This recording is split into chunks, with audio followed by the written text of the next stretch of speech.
Good morning, all dear students. This is Harish Gangwar, and I welcome you all in this YouTube channel, Excellence English Classes. I hope you are fine and safe at your home. And today I'm here with the last part of the chapter 5, Kailash Satyarthi, the turning point. And I request you all that if you have visited the first time the channel, just subscribe it and press bell icon. And now I am starting the explanation. Part 2 में हमने यहाँ तक explain किया था that Kailash Satyarthi and all his friends arrange some old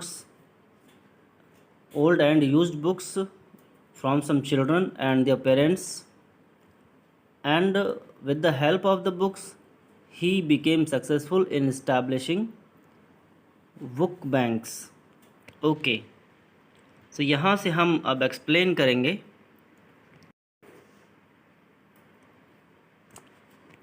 कि वो books उन बच्चों के लिए थी जो उनको अफोर्ड नहीं कर पाते थे. Means those children who would not be able to get those books. Headmasters and principals of quite a few schools in Vidisha took a keen interest means deep interest in managing the activities of the book bank for years that followed. Kailash Satyarthi के initiative से क्या हुआ, उन्होंने जो efforts किए, उन्होंने जो कोशिशें की, प्रयास किए, उनसे कुछ स्कूलों के प्रिंसिपल्स और हेड मास्टर्स ने भी इंटरेस्ट शो किया, इसमें अपना इंटरेस्ट दिखाया, और वो आगे आने वाले ईयर्स में बुक बैंक की एक्टिविटीज़ को मैनेज करने में लग गए. उन्होंने भी अपना हाथ उसमें बटाया, सपोर्ट किया बुक बैंक्स को इस्टेब्लिश होने में. Subsequently the book bank was merged with public libraries in the town. और आगे क्या हुआ कि धीरे धीरे जितने भी बुक बैंक थे बच्चों वाले, वो पब्लिक लाइब्रेरीज़ में मर्ज हो गए, मतलब उसमें मिल गए, वो उनको मिला दिया गया, जिससे बुक्स सभी बच्चों को बहुत ईजिली अवेलेबल हो सकें. And next, continuing with his deep desire to do something for children, Kailash founded the Bachpan Bachao आंदोलन. अपनी डीप डिज़ायर यानी उनकी जो इच्छा थी, बच्चों के लिए कुछ करने की इच्छा, बच्चों के फ्यूचर को इम्प्रूव करने की इच्छा, उस इच्छा की वजह से कैलाश ने बचपन बचाओ आंदोलन फाउंडेशन को इस्टेब्लिश किया 1980 में, save childhood movement, as the first people's movement for social justice, equity, education and peace for all children in India. यानी फर्स्ट पीपल्स मूवमेंट यानी एक ऐसा मूवमेंट, एक ऐसी कोशिश जो किसी इंसान ने पहली बार की हो, जिससे बच्चों को सोशल जस्टिस मिले, इक्विटी यानी इक्वालिटी मिले, बराबर एजुकेशन मिले, पीस, और बच्चे शांति से रह सकें बिना किसी बर्डन के. He braved all odds to uphold the rights of marginalised and victimised children. तो उन्होंने सारी चीज़ों को स्ट्रगल किया.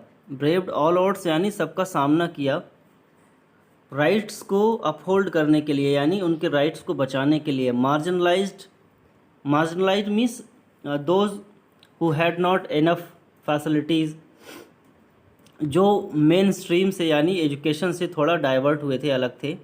विक्टिमाइज्ड चिल्ड्रन मतलब जो काम में लगे हुए थे, छोटे मोटे कामों में, कारखानों में, फैक्ट्रीज़ में, उन बच्चों के लिए कोशिशें की. Not only in India but across the world, सिर्फ इंडिया में ही नहीं बट अक्रॉस द वर्ल्ड यानी पूरी दुनिया में ये फेमस हैं. हर जगह बच्चों के लिए उन्होंने बहुत सारे काम किए हैं. In the last 35 years his efforts have resulted in the rescue of over 83,000 children and adults from child labor. और पिछले 35 years में उन्होंने लगभग 83,000 लगभग 83,000 बच्चों और बुज़ुर्गों को चाइल्ड लेबर से बचाया। Trafficking and other exploitative situations. Trafficking and exploitative situation मतलब जिनको खरीद बेच दिया जाता था, जिन्हें या फिर एक बाउंड लेबर बंधुआ मजदूर बना दिया जाता था, उन सिचुएशन से इंडिया में बाहर निकालने के लिए ऐसे 83,000 बच्चे थे जिनको उन्होंने बाहर निकाला। और उनके एफ़र्ट्स को एक आप मूवी में देख सकते हैं। उनके एफ़र्ट्स पर एक मूवी भी बनी हुई है जिसकी स्पेलिंग है झलकी। वो मूवी आप देख सकते हैं, कभी टाइम हो फ्री टाइम में देखें, झलकी। तो उसमें पूरी स्टोरी उनकी दी हुई है कि कैसे उन्होंने बच्चों को फैक्ट्री से बचाया, एक कपड़े के कारखाने से उन बच्चों को उन्होंने निकालने में मदद की। His interventions have transformed the lives of thousands of children working in the industries of carpet weaving, bangle making, firecrackers, circus, lock making, brassware products।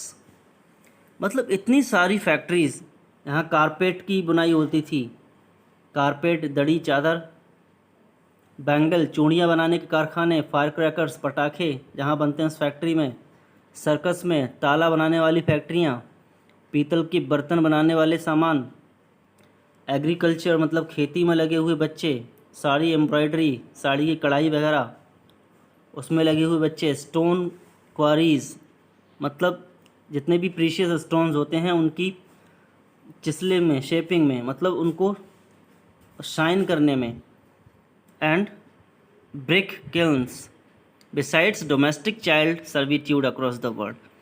यानी डोमेस्टिक चाइल्ड सर्विट्यूड का मतलब है कि जो छोटे छोटे बच्चे घरों में काम करने आते हैं, साफ़ सफाई का काम करने, उन कामों के अलावा उन्होंने बच्चों को इतनी सारी फैक्ट्रीज से बचाया जहाँ कपड़ों की बुनाई होती है, कपड़ा बनता है, बैंगल मेकिंग, पटाखे बनते हैं, सर्कस में लगे हुए बच्चे, ताला बनाने वाली फैक्ट्रियाँ, यानी सभी ऐसे काम जो सिर्फ बड़े लोगों के लिए हैं, ग्रोन अप्स के लिए हैं, ऐसे कामों को बच्चों को दिया गया, उनको ज़बरदस्ती बेच दिया गया और कारखानों में उनसे ज़बरदस्ती काम कराया गया। ऐसे कारखानों से पूरी, और जिन कारखानों के मालिकों से सरकारी ऑफिसर्स भी मिले हुए रहते थे, ऐसे कारखानों से कैलाश सत्यार्थी ने बच्चों को बचाया।